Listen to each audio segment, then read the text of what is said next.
మహాలక్ష్మి పథకంలో భాగంగా మహిళలకు ప్రభుత్వం కల్పించిన ఉచిత ఆర్టీసీ బస్సు ప్రయాణ సదుపాయాన్ని 200 కోట్ల మంది వినియోగించుకున్న సందర్భంగా రాష్ట్ర వ్యాప్తంగా ప్రభుత్వ ఆధ్వర్యంలో సంబరాలు నిర్వహించారు. బస్టాండ్లు, డిపోల్లో ఘనంగా వేడుకలు నిర్వహించారు. రాష్ట్ర ప్రభుత్వం తీసుకొచ్చిన ఈ పథకం ద్వారా మహిళలకు 6,680 కోట్ల రూపాయలు ఆదా అయ్యిందన్న సర్కార్ మహిళలకు ఉచిత బస్సు ప్రయాణం ప్రవేశపెట్టిన తర్వాత ఆర్టీసీ లాభాల్లోకి వచ్చిందని తెలిపింది. ఆర్టీసీ ఆధ్వర్యంలో బస్టాండ్లు, ప్రయాణ ప్రాంగణాల్లో మహాలక్ష్మి సంబురాల్ని ఘనంగా నిర్వహించారు. హైదరాబాద్లోని మహాత్మాగాంధీ బస్ స్టేషన్లో నిర్వహించిన వేడుకల్లో ఉప ముఖ్యమంత్రి భట్టి విక్రమార్క, మంత్రులు పొన్నం ప్రభాకర్, కోమటిరెడ్డి వెంకటరెడ్డి, ఆర్టీసీ ఎండీ సజ్జనార్ అధికారులు పాల్గొన్నారు. మహాలక్ష్మి పథకం ద్వారా టీజీఎస్ఆర్టీసీ లాభాల్లోకొచ్చిందన్న ఉప ముఖ్యమంత్రి భట్టి విక్రమార్క 200 కోట్ల ప్రయాణాలతో ఆర్టీసీ 6,680 కోట్ల రూపాయలు ఆర్జించిందన్నారు. 67% ఉన్న ఆక్యుపెన్సీ రేటు 97% చేరిందన్నారు. కాలుష్యాన్ని తగ్గించేందుకు ఎలక్ట్రిక్ బస్సులు కొనుగోలు చేస్తున్నట్లు చెప్పారు. ఆర్టీసీలో కొత్త నియామకాలు జరుగుతున్నాయని రవాణా శాఖ మంత్రి పొన్నం ప్రభాకర్ పేర్కొన్నారు. ఆర్టీసీకి పెండింగ్ బకాయిలు చెల్లిస్తున్నామని, మహిళా సంఘాలతో బస్సులు కొనుగోలు చేయిస్తున్నామని పొన్నం వివరించారు.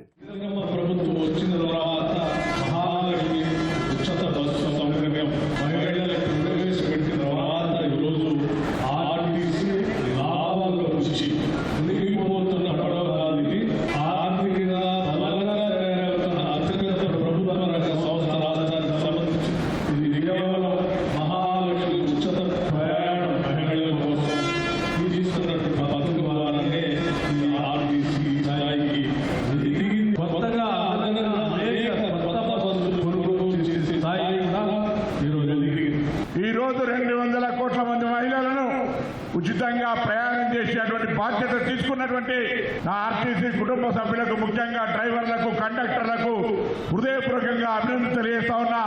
మహాలక్ష్మి పథకం కింద మహిళలందరికీ కూడా అవ్వగారింటికి వెళ్ళాలన్నా, అత్తగారింటికి పోవాలన్నా, పాఠశాలకు పోవాలన్నా, దవాఖానకు పోవాలన్నా, గుడికి పోవాలన్నా, ఎక్కడికి వెళ్ళాలన్నా ఆర్టీసీ బస్సు చేయెత్తుతేనే వారి గౌరవాన్ని పెంపొందించే విధంగా ఆర్టీసీ బస్సులు మహిళలకు సేవ చేసినాయి. ప్రభుత్వం పెండింగ్ లో పెట్టిన బకాయిలు ఎప్పటికప్పుడు తీర్చే ప్రయత్నం చేస్తూ అనేక సందర్భాల్లో ఇబ్బందులు పడ్డప్పటికీ కూడా వారి సంక్షేమాన్ని ముందుకు తీసుకొని పోతా ఉన్నాం. ఇలా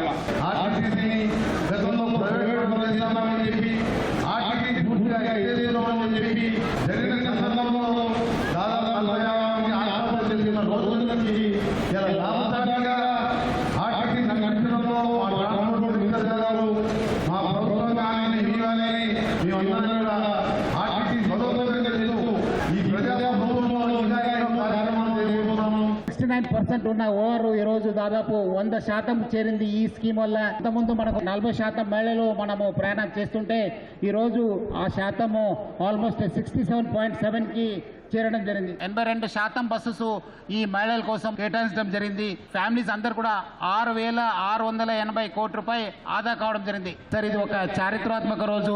మీకు అందరికీ ఒక రిక్వెస్ట్ చేస్తున్నాను, ఒక ప్రోత్సాహకంగా 200 crores ఒక స్పెషల్ మహాలక్ష్మి గ్రాంట్ ని అనౌన్స్ చేయాలని చెప్పి మీ అందరు కోరుతున్నాను సార్. దానివల్ల మన అందరు కూడా ఒక మంచి మోటివేషన్ ఉంటుంది సార్. జిల్లాల్లోనూ మహాలక్ష్మి సంబరాలు ఘనంగా నిర్వహించారు. వరంగల్ బస్టాండ్లో నిర్వహించిన సంబురాల్లో పాల్గొన్న మంత్రి కొండా సురేఖ ఉచిత బస్సు ప్రయాణంతో మహిళలు వైద్య పరీక్షల కోసం మారుమూల ప్రాంతాల నుంచి హైదరాబాద్ వరకు వస్తున్నారని తెలిపారు. గతంలో వంటింటి వరకే పరిమితమయ్యే వాళ్ళము.